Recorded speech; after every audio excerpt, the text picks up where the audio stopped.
students, I hope you all are doing well. My name is Shreya Gupta. I'm chemistry faculty at Sankla classes. तो बेटा इससे पहले हमने दो videos में डिस्कस किया था about the questions that came in NEET 2025 in chemistry portion. ठीक है, that was from organic chemistry plus physical chemistry. तो हमारा जो पेंडिंग पोर्शन था आज हम वो कवर करने वाले हैं, that was from inorganic chemistry. ठीक है, तो बेटा हम लेके आए हैं detailed solution of inorganic chemistry portion. So let's start. ठीक है, तो लेट्स सी फर्स्ट क्वेश्चन क्या कहता है. दो स्टेटमेंट बेस्ड क्वेश्चन है. स्टेटमेंट 1 कह रही है a hypothetical diatomic molecule with bond order 0 is quite stable. सबसे पहली बात तो बॉन्ड ऑर्डर क्या होता है, हम इसको मल्टीप्लिसिटी के टर्म्स में भी बोल सकते हैं कि दो एटम्स के बीच में कितने बॉन्ड्स फॉर्म हो रहे हैं. तो क्या कहा गया है कि एक डायटोमिक मॉलिक्यूल है, तो डायटोमिक मॉलिक्यूल के अंदर क्या बोला गया है कि बॉन्ड ऑर्डर अगर 0 होगा तो वो क्वाइट स्टेबल होता है.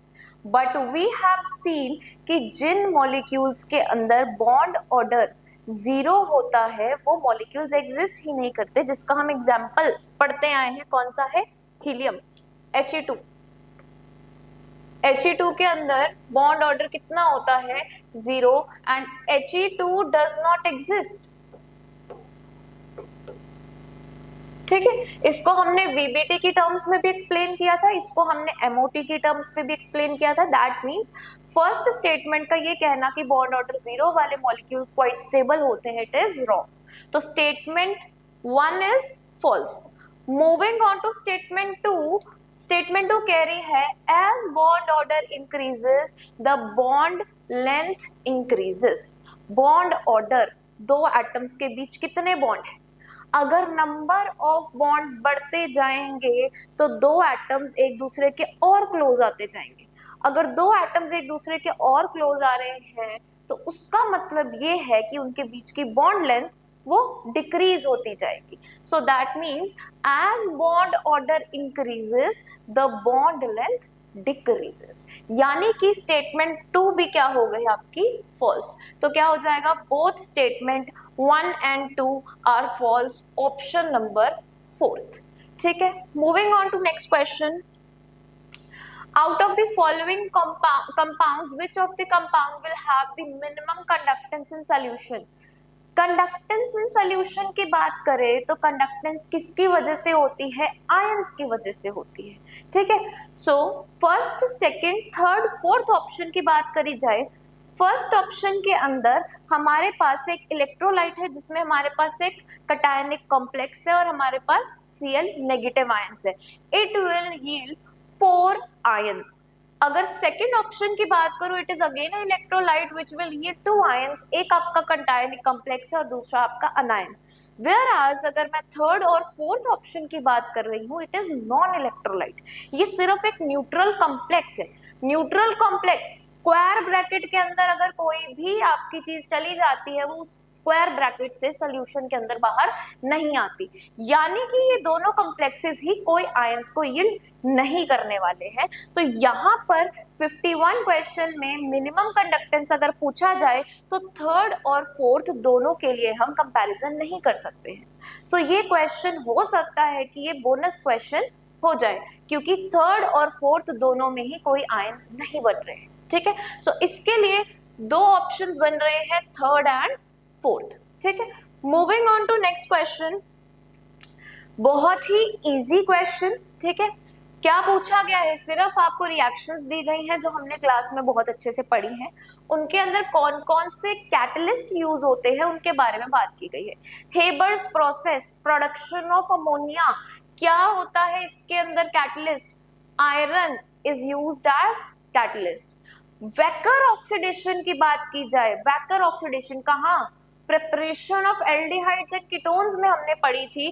क्या होता है इसके अंदर? CuCl2 and PdCl2. ठीक है, तो PdCl2 acts as a catalyst. Whereas Wilkinson's catalyst, ये भी हमने बहुत अच्छे से पढ़ा है, इसके एग्जांपल्स को हमने स्टडी किया है, डी ब्लॉक में भी इसको पढ़ा है. रोडियम कैटलिस्ट, रोडियम जो एक मेटल होता है उसका कैटलिस्ट यहाँ पर हम यूज करते हैं.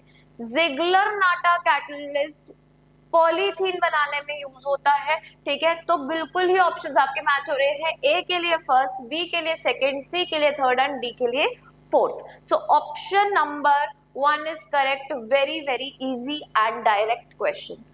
Moving on to next.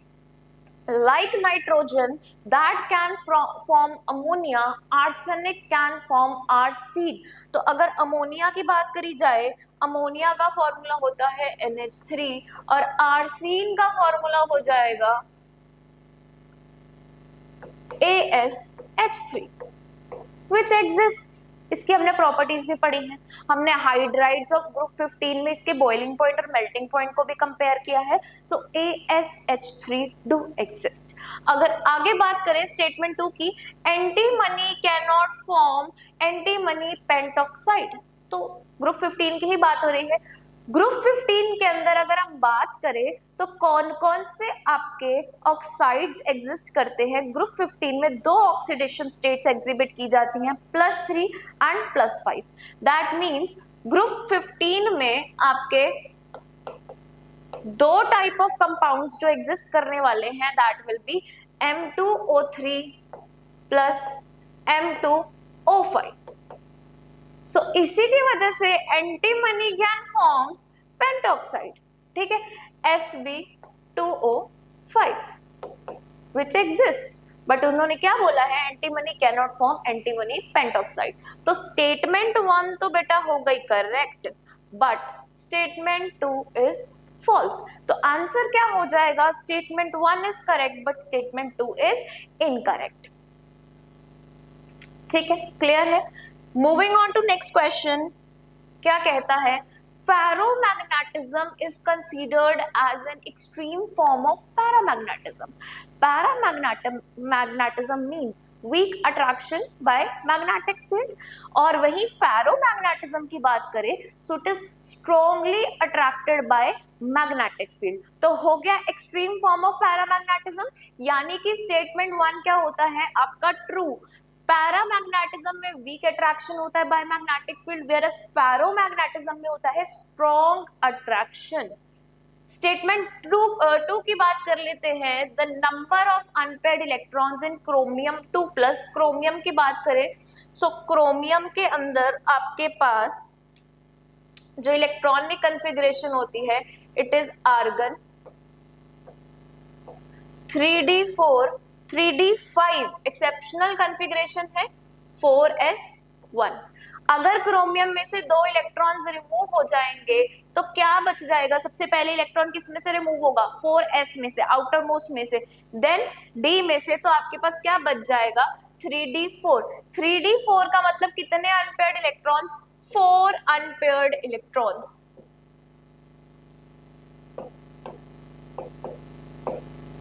ठीक है, Nd3+ की बात करें, न्यूडाइमियम की बात करें तो इसके लिए आपके पास जो इलेक्ट्रॉनिक कॉन्फ़िगरेशन रहती है वो होती है ज़ीनॉन 4f4 5s6s2। ठीक है, अब हम Nd3+ की बात करें तो सबसे पहले तो 6s में से इलेक्ट्रॉन जाएंगे, देन 4f में से इलेक्ट्रॉन जाएंगे, तो आपके पास क्या बच जाएगा 3 इलेक्ट्रॉन्स रिमूव होने के बाद 4f3, यानी कि कितने अनपेयर्ड इलेक्ट्रॉन्स हो जाएंगे, 3 अनपेयर्ड इलेक्ट्रॉन्स।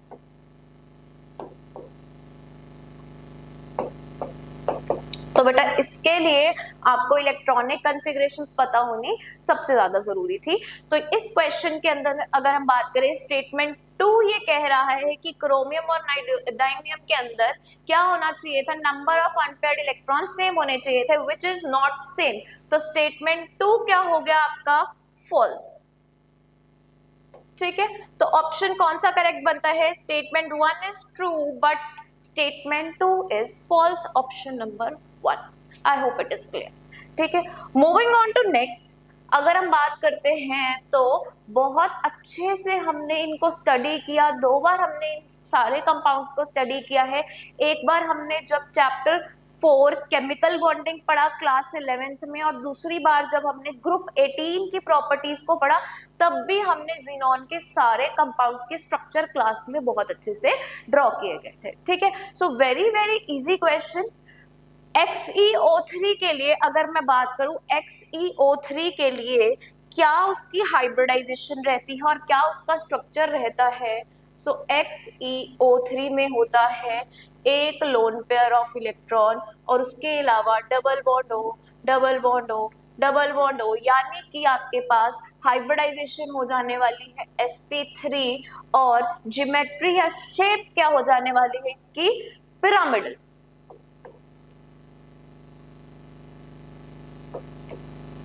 ठीक है, इस टाइप ऑफ क्वेश्चंस को सॉल्व करने के लिए हम स्टेरिक नंबर निकालते थे। अगर आपको याद हो बेटा, स्टेरिक नंबर निकालने के लिए फॉर्मूला यूज करते थे VMCA/2। V is valence electrons in central atom, ठीक है। M is monovalent surrounding atoms, मतलब कितने ऐसे सराउंडिंग एटम्स है जो सिंगल बॉन्ड बना रहे हैं जिनकी वैलेंसी 1 है। C इज, अगर ये कोई कैटायन है, वैसे तो ये न्यूट्रल स्पीशीज है, अगर ये कैटायन होता तो जितना भी इसके ऊपर चार्ज होता उसको माइनस कर देते, अगर ये कोई अनायन होता इसके ऊपर नेगेटिव चार्ज होता तो उसको ऐड कर देते। तो यहाँ पर आपके पास क्या बन रहा था, 8 मोनोवेलेंट कोई भी नहीं है, divide by 2, this gives you 4। 4 का मतलब एक S और 3 P। ठीक है, तो इस स्टेरिक नंबर के फॉर्मूला से हम सबकी हाइब्रिडाइजेशन इजीली निकाल सकते थे।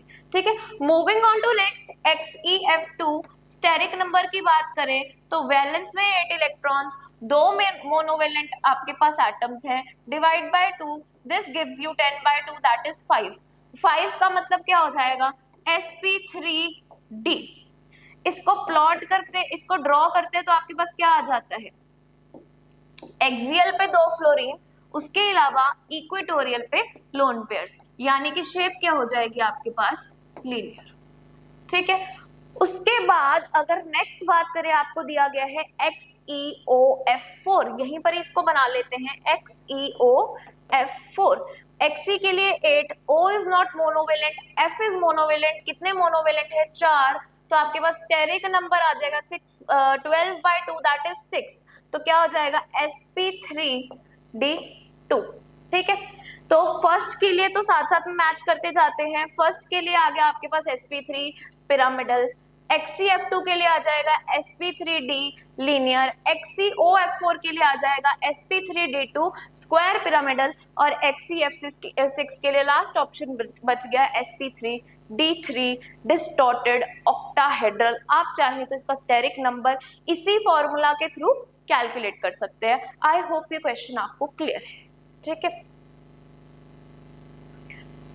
Moving on to next question.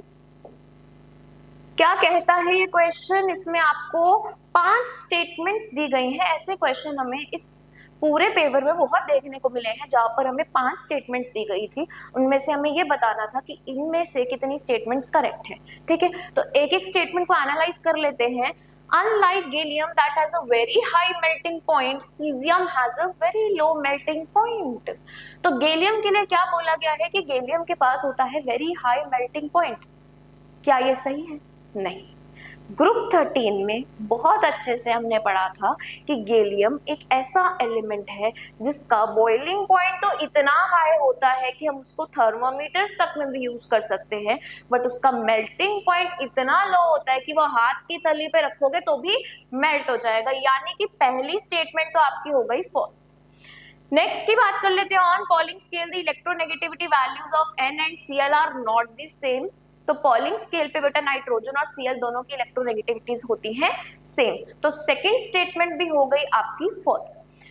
Next की बात कर लेते हैं। Argon K positive, Cl negative, calcium 2 positive and S2 negative are all isoelectronic species. Argon के अंदर होते हैं 18 इलेक्ट्रॉन्स, K पॉजिटिव के अंदर 19-1 अगेन 18 इलेक्ट्रॉन्स, Cl नेगेटिव के अंदर 17+1 अगेन 18 इलेक्ट्रॉन्स, कैल्शियम 2+ के अंदर 20-2 अगेन 18 इलेक्ट्रॉन्स, S2 नेगेटिव के अंदर 16 +2 अगेन इलेक्ट्रॉन 18 इलेक्ट्रॉन्स, यानी कि these all are isoelectronic species. तो सी हो जाता है हमारे पास करेक्ट। नेक्स्ट की बात कर लेते हैं डी के। The correct order of first ionization enthalpies of sodium, magnesium, aluminium and silicon are. Silicon के लिए सबसे ज्यादा, एल्यूमिनियम के लिए, देन मैग्नीशियम एंड सोडियम। तो बेटा ये ऑर्डर है इनकरेक्ट। अगर बात करी जाए एल्यूमिनियम के लिए, तो एल्यूमिनियम के पास होता है हाफ फिल्ड। एल्यूमिनियम के लिए आपके पास अगर एक इलेक्ट्रॉन लूज हो जाए तो आपके पास बहुत कम आपकी आयनाइजेशन एनर्जी हो जाती है। तो ये ऑर्डर है इनकरेक्ट। ठीक है, नेक्स्ट ई की बात कर लेते हैं। Atomic radius of caesium is greater than that of lithium and rubidium. Very very easy, down the group जाते जाते एटॉमिक रेडियस इंक्रीज होता है। तो लिथियम के बाद आएगा आपके पास रुबिडियम एंड देन लास्ट में आपके पास आता है सीजियम, यानी कि ये आपका हो जाएगा करेक्ट। तो दो करेक्ट ऑप्शंस कौन कौन से बन रहे हैं, सी एंड ई। तो फोर्थ ऑप्शन आपका यहाँ पर करेक्ट हो जाएगा सी एंड ई ओनली। ठीक है, आई होप ये सारी स्टेटमेंट्स आपको क्लियर है। नेक्स्ट पर मूव होते हैं, which of the following are paramagnetic. तो बेटा पैरामैग्नेटिक के लिए हमें इनके स्ट्रक्चर्स जानना जरूरी है। हमें निकल के लिए क्या ऑक्सीडेशन स्टेट है, क्या इलेक्ट्रॉनिक कन्फिग्रेशन है, वो हमें पता होनी चाहिए। तो अगर मैं एक एक ऑप्शन की यहाँ पर बात करूं, ऑप्शन नंबर ए में है आपके पास निकल के ऊपर 2+ चार्ज। ठीक है, 2+ चार्ज का मतलब इसकी इलेक्ट्रॉनिक कन्फिग्रेशन बन जाएगी 3d8। और अगर 3d8 की बात करें, 3d8 में होंगे आपके पास 5 ऑर्बिटल्स, जिसमें से लास्ट के 2 इलेक्ट्रॉन्स आपके पास क्या हो जाएंगे, अनपेयर्ड। अब अगर बात कर लेते हैं, आपके पास जो लिगेंड यहाँ पर दिया गया है it is Cl। Cl is a weak field ligand. तो वीक फील्ड लिगेंड कभी भी इलेक्ट्रॉन्स की पेयरिंग नहीं करवा सकते। That means option number A के अंदर ये 2 अनपेयर्ड इलेक्ट्रॉन्स अनपेयर्ड ही रह जाएंगे। तो ये क्या हो जाएगा, पैरामैग्नेटिक।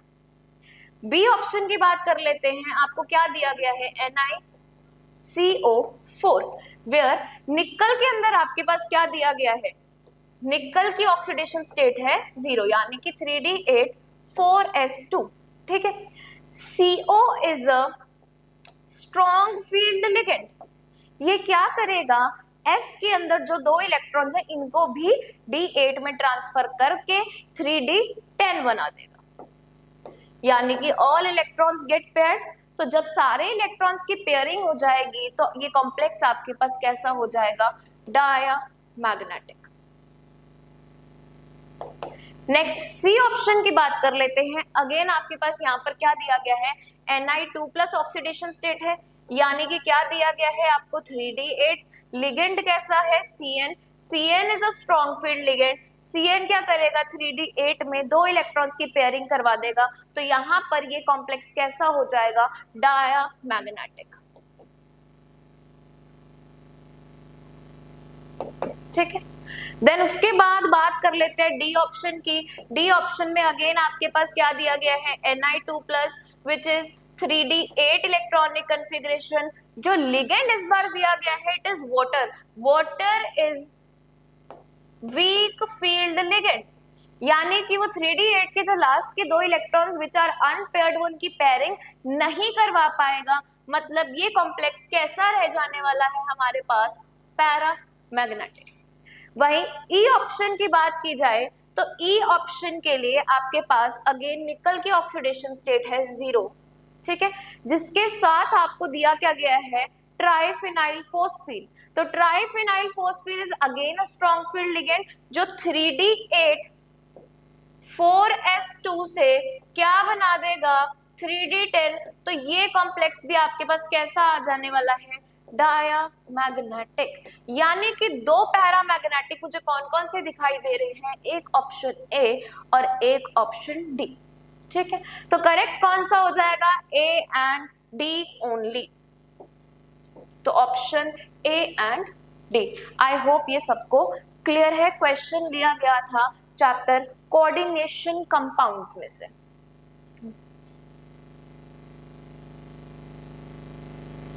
ठीक है, नेक्स्ट क्वेश्चन की तरफ मूव करते हैं बेटा। तो नेक्स्ट क्वेश्चन के लिए identify the correct orders against the property mentioned. तो करेक्ट ऑर्डर आपको बताना है। सबसे पहला ऑर्डर है डाइपोल मूवमेंट के लिए। डाइपोल मूवमेंट की बात करें तो अगर लोन पेयर्स प्रेजेंट होते हैं, लोन पेयर्स की वजह से डाइपोल मूवमेंट बढ़ जाता है। वाटर में है ऑक्सीजन, ऑक्सीजन के पास होंगे दो लोन पेयर्स, जिसकी वजह से डाइपोल मूवमेंट ऑब्वियस सी बात है अमोनिया और क्लोरोफॉर्म से ज्यादा आने वाला है। वेयर एज अगर अमोनिया की बात करूं तो उसके पास है एक लोन पेयर, तो डाइपोल मूवमेंट कंपैरेटिवली वाटर से क्या आएगा, कम आएगा। CHCl3 की बात करूं तो कोई लोन पेयर नहीं है, सारे ही सिग्मा बॉन्ड्स हैं, तो डाइपोल मूवमेंट क्या आने वाला था, इन दोनों से कम आने वाला था। तो पहला ऑर्डर तो आपको दिया गया है सही। नेक्स्ट की बात कर लेते हैं। तो बेटा अभी हमने XeO3 को डिस्कस किया, XeF2 को डिस्कस किया, उसी तरीके से XeF4 भी बन जाएगा। बात कर लेते हैं, XeF4 के अंदर होते हैं 4 lone pairs, sorry 4 unpaired electrons. तो लोन पेयर्स कितने हो जाएंगे, 2 लोन पेयर्स हो जाएंगे, ठीक है। XeO3 के अंदर हो जाता है बेटा एक लोन पेयर, ठीक है, एक लोन पेयर। पिछले ही क्वेश्चन में हमने बनाया था इसको। XeF2sp3d स्क्वायर पे आपके पास क्या आ जाता है, ये ट्रायगोनल बाइपिरामिडल इसकी ज्योमेट्री होती है, लीनियर इसकी शेप होती है, और लोन पेयर्स कितने होते हैं इसके अंदर, 3। तो बन क्या रहा था, 2 1 3, यानी कि ये ऑर्डर तो हो जा रहा है बिल्कुल गलत, ठीक है। उसके बाद नेक्स्ट की बात करें, नेक्स्ट में आपको बॉन्ड लेंथ पूछी गई है। बॉन्ड लेंथ किसके ऊपर डिपेंड करती है, इलेक्ट्रोनेगेटिविटी ऑफ एटम के ऊपर डिपेंड करती है। वहीं अगर हाइड्रोजन एटम आ जाए तो हाइड्रोजन एटम का स्मॉल साइज होने की वजह से बॉन्ड लेंथ अगेन छोटी हो जाती है। तो एनालाइज कर लेते हैं इस ऑर्डर को। सबसे पहले आपको दिया गया है oxygen which is highly electronegative, साथ में आपको दिया गया है स्मॉल साइज वाला हाइड्रोजन, जिसकी वजह से OH की बॉन्ड लेंथ तो कम हो जानी चाहिए थी और CH की बॉन्ड लेंथ ज्यादा होनी चाहिए थी, क्योंकि कार्बन का साइज एक तो बड़ा होगा ऑक्सीजन से, ठीक है। NO के अंदर अगेन हाइड्रोजन जो है वो स्मॉल है, स्मॉल होने की वजह से बॉन्ड लेंथ कम होनी चाहिए एज कंपेयर टू NO। तो ये ऑर्डर पड़ रहा है बिल्कुल गलत, तो ये भी आपका क्या हो जाएगा, इनकरेक्ट। क्यों, हाइड्रोजन का है स्मॉल साइज, ऑक्सीजन की है ज्यादा इलेक्ट्रोनेगेटिविटी, तो बॉन्ड लेंथ कंपैरेटिवली कम होना चाहिए था। नेक्स्ट की बात कर लेते हैं बॉन्ड एंथैल्पी की, मतलब बॉन्ड ब्रेक करने के लिए कितनी एंथैल्पी का इस्तेमाल किया जाने वाला है। तो वो डिपेंड करेगा कि बॉन्ड्स कितने ज्यादा स्ट्रॉन्ग है। N2 की अगर मैं बात करूं, N2 में होता है ट्रिपल बॉन्ड, N2 के अंदर होता है ट्रिपल बॉन्ड, बॉन्ड ऑर्डर होता है 3। ऑक्सीजन की बात करूं, ऑक्सीजन के अंदर रहता है डबल बॉन्ड, बॉन्ड ऑर्डर होता है 2। हाइड्रोजन का बॉन्ड ऑर्डर होता है 1। तो हमें पता है बॉन्ड ऑर्डर जितना ज्यादा उतनी ज्यादा बॉन्ड एंथैल्पी, यानी कि सबसे ज्यादा बॉन्ड एंथैल्पी N2 की रहने वाली थी, देन ऑक्सीजन की और देन हाइड्रोजन की। तो ये ऑर्डर बन जाता है आपका करेक्ट। तो इसमें आपको 2 ही करेक्ट ऑर्डर्स दिख रहे हैं, कौन सा, A एंड D ओनली, ठीक।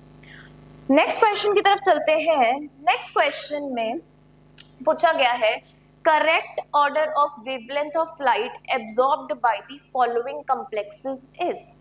तो जब हम कोऑर्डिनेशन कॉम्प्लेक्सेस की बात करते हैं, हम CFT के अंदर ये पढ़ते हैं कि इन प्रेजेंस ऑफ लिगेंड्स हमारे जो डीजनरेट d ऑर्बिटल्स होते हैं वो स्प्लिट हो जाते हैं, ठीक है। अब स्प्लिटिंग डिपेंड करती है स्ट्रेंथ ऑफ लिगेंड्स के ऊपर। क्या बोला हमने कि हमारे जो d ऑर्बिटल्स हैं वो इन प्रेजेंस ऑफ लिगेंड्स क्या हो जाते हैं, स्प्लिट हो जाते हैं। ये मैं ऑक्टाहेड्रल के लिए बोल रही हूँ, ठीक है। ऑक्टाहेड्रल के लिए क्या होते हैं, ऑर्बिटल्स स्प्लिट हो जाते हैं, और इनकी स्प्लिटिंग किसके ऊपर डिपेंड करती है कि लिगेंड आपका कितना ज्यादा स्ट्रॉन्ग है।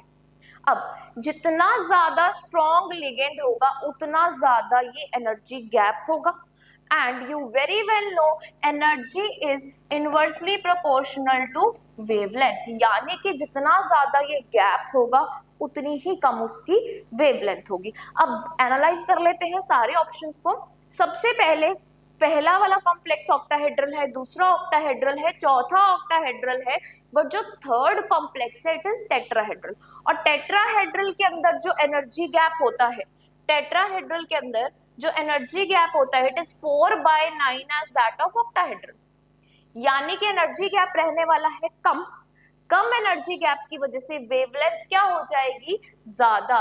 वेवलेंथ क्या हो जाएगी, ज्यादा, यानी कि सबसे ज्यादा वेवलेंथ तो हमारी सी की रहने वाली है। तो ऑर्डर एक बार बनाने की कोशिश कर लेते हैं। सबसे ज्यादा वेवलेंथ हमारी किसकी होने वाली है, सी की होने वाली है, because it is tetrahedral, energy gap कम, एनर्जी गैप कम तो वेवलेंथ एब्जॉर्ब्ड ज्यादा। बाकी तीन ऑप्शंस की बात कर लेते हैं। On the basis of strength of ligand, सबसे ज्यादा वीक मुझे यहाँ पर दिखाई दे रहा है वाटर, देन कम्स आपके पास ammonia and then comes CN. तो वाटर के वीक होने की वजह से अगेन ऑक्टाहेड्रल में स्प्लिटिंग हो जाएगी कम, तो वेवलेंथ होगी अमंग ऑक्टाहेड्रल कॉम्प्लेक्सेस इस कॉम्प्लेक्स के लिए ज्यादा, तो नेक्स्ट ऑप्शन हो जाएगा डी। ठीक है, उसके बाद बात कर लेते हैं, वाटर के बाद आ रहा है अमोनिया, तो अमोनिया के लिए हमारे पास आ जाएगा ए एंड देन उसके बाद हमारे पास आ जाएगा बी।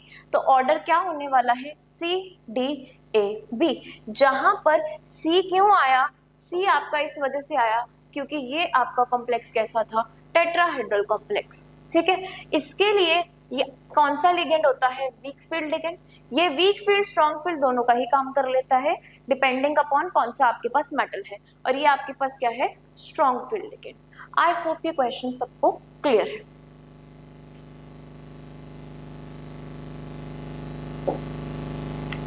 नेक्स्ट क्वेश्चन की बात कर लेते हैं, which among the following electronic configurations belong to main group elements.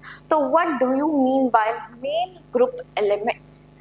तो अगर हम पीरियोडिक टेबल की बात करें, पीरियोडिक टेबल में एस ब्लॉक और पी ब्लॉक के एलिमेंट्स को बोला जाता है मेन ग्रुप एलिमेंट्स, या इनके लिए हम एक और नाम यूज करते हैं which is representative elements, because इनमें ऑर्डर्स में एबनॉर्मेलिटी सबसे कम होती है और इनकी सारी प्रॉपर्टीज जो है वो पीरियोडिकली होती है। वेयर एज अगर डी एंड एफ ब्लॉक की बात करें तो इनमें हमें बहुत सारी एक्सेप्शंस देखने को मिलती हैं। तो इसी वजह से एस और पी ब्लॉक एलिमेंट्स को बोला जाता है रिप्रेजेंटेटिव एलिमेंट्स या मेन ग्रुप एलिमेंट्स। तो अब हमें इन सारे ऑप्शंस में ये एनालाइज करना था कि कौन कौन से ऐसे एलिमेंट्स हैं जो एस और पी ब्लॉक में फॉल कर रहे हैं। तो अगर मैं बात करूं, इसके लिए हम क्या देखते हैं कि last electron enters in either S subshell या पी सबशेल। तो ए ऑप्शन तो हो जाएगा करेक्ट, क्योंकि आपके पास लास्ट इलेक्ट्रॉन एस में एंटर कर रहे हैं। देन उसके बाद बी ऑप्शन की बात करें, ऑल्दो देखने में ऐसा लग रहा है कि लास्ट इलेक्ट्रॉन तो 4s में जा रहा है, बट आपको पता है 4s की फिलिंग पहले हो जाती है और 3d की फिलिंग बाद में होती है, यानी कि लास्ट इलेक्ट्रॉन किस में गया है, डी सबशेल में। तो ये डी ऑर्बिटल का, डी ब्लॉक का एलिमेंट है। सी की बात कर लेते हैं, यहाँ पर आपके पास लास्ट इलेक्ट्रॉन जो है वो पी में एंटर हो रहा है। ठीक है, तो लास्ट इलेक्ट्रॉन आपका पी में एंटर होने की वजह से ये आपका कौन सा हो जाएगा, पी ब्लॉक का element.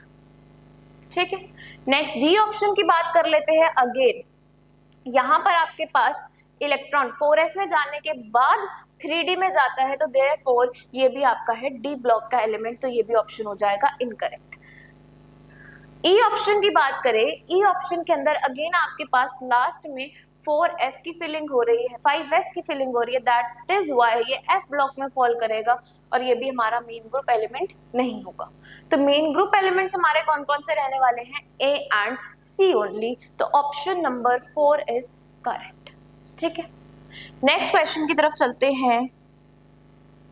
Okay, so next question है आपका चैप्टर या टॉपिक सॉल्ट एनालिसिस में से जो last year he add on हुआ है। ठीक है, पूरे साल इस टॉपिक से हम इतना डरते रहे हैं कि इसी साल ऐड हुआ है, इस टॉपिक के लिए हमने इतनी प्रेपरेशन तो नहीं की है, कैसे हम सारी रिएक्शंस को याद करें।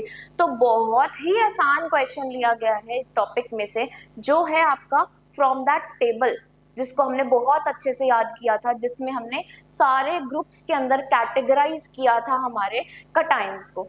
तो बात कर लेते हैं सबसे पहले कोबाल्ट की। तो कोबाल्ट 2+ आपका फॉल करता है बेटा ग्रुप 4 में, Mg2+ फॉल करता है ग्रुप 6 में, Pb2+ फॉल करता है ग्रुप 1 में एंड Al3+ फॉल करता है ग्रुप 3 में। तो very very easy this question was. तो ऑप्शन आपका कौन सा हो जाएगा, ए के लिए 3, बी के लिए 4, सी के लिए 1 एंड डी के लिए 2, तो ऑप्शन नंबर 4 इज करेक्ट। ठीक है। सो ऑलमोस्ट मुझे लगता है हमने सारे क्वेश्चंस तो कवर कर लिए हैं। Yes, we have covered all the questions from inorganic part. इससे पहले हम फिजिकल और ऑर्गेनिक को तो कवर कर ही चुके थे। ठीक है, तो इसी के साथ बेटा हमने पूरा केमिस्ट्री पोर्शन जितना भी नीट 2025 का था हमने सब डिटेल्ड एनालिसिस कर ली है। तो आई होप आपको अपनी गलतियों का पता चला होगा और नेक्स्ट टाइम के लिए आप इनको जरूर सुधारेंगे। ठीक है, so thank you so much for watching.